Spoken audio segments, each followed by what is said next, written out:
It's time now for our daily spin through the French papers, and to fill us in on what's been making headlines, I'm joined now on set by Solange Mougin. Good morning to you, Solange. Good morning.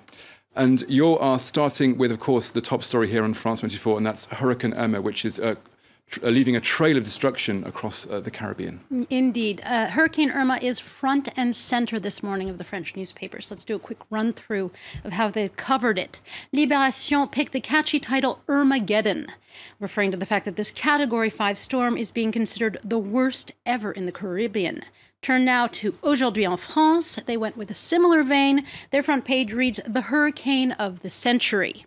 Le Figaro went with an unprecedented storm ravages the Antilles. Moving on now to what the papers actually say about Irma, Libération has a short editorial on page 3 that says if so many lives weren't at risk and it didn't create so much hardship, that this could be kind of considered Mother Nature's way of giving the middle finger to Donald Trump.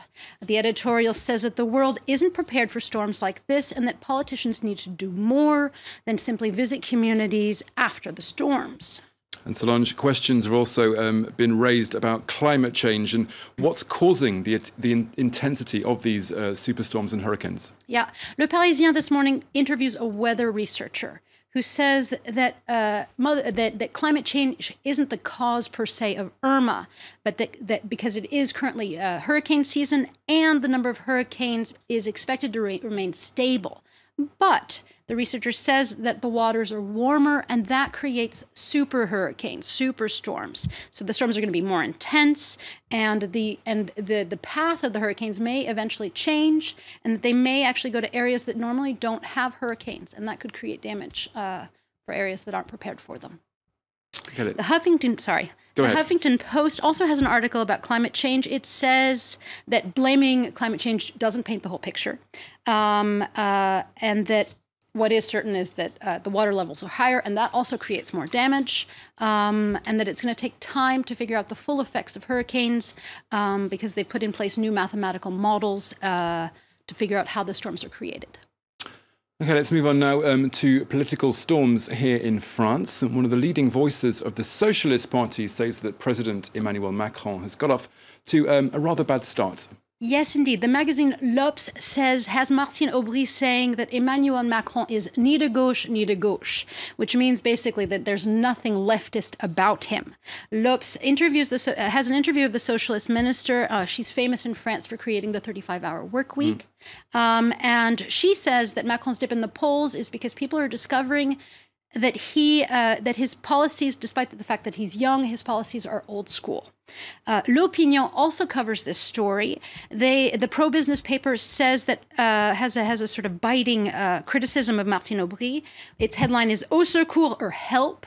Martine Aubry is back from vacation, and it basically says that she is arrogant and inelegant in her quote posturing that she alone understands the French people. Okay, Solange, let's move on now to Syria. You found a story a rather haunting story in La Croix this Thursday morning. Yes, this morning, La Croix is focusing on the lives of the children of French jihadists who were taken to Syria either against their will or who were born in Syria. And the paper asks, what should France do about these children of the jihad? The article explains that there are right now about 50 children in France, but there could be more coming. Around 460 French children are in this case. Most of their parents have been put into detention when they come back to France. But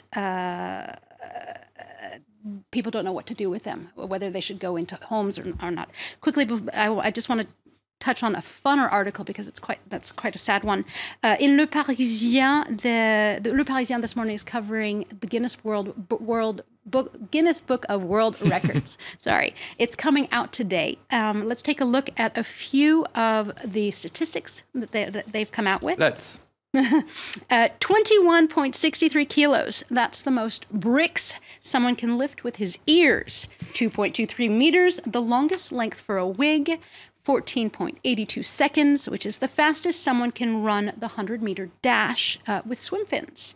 Now, the article in Le Parisien wonders what pushes people to try and get into the Guinness Book of World Records. And the London-based organization says it's often because people like things that are bizarre and humorous. But one of the contestants told the paper that he wants to be acknowledged for his talents, even if they are zany. Okay, Solange Mougin with the French Press Review. Thank you very much.